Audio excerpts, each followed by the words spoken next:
29 दिसंबर 2025 national testing agency की official website पर बस अभी कुछ देर पहले एक पब्लिक नोटिस जारी की गई है।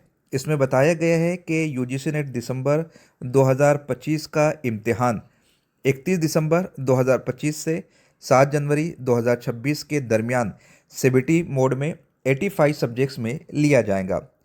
31 दिसंबर को होने वाले इम्तिहान के एडमिट कार्ड 27 दिसंबर को रिलीज़ कर दिए गए थे और आज 29 दिसंबर को 2 जनवरी 2026 को होने वाले इम्तिहानों के एडमिट कार्ड रिलीज़ कर दिए गए हैं।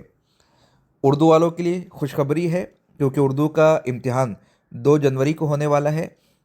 ऑफिशियल वेबसाइट से आप एडमिट कार्ड को डाउनलोड कर सकते हैं। यहाँ पर ऑफिशियल वेबसाइट आप देख सकते हैं।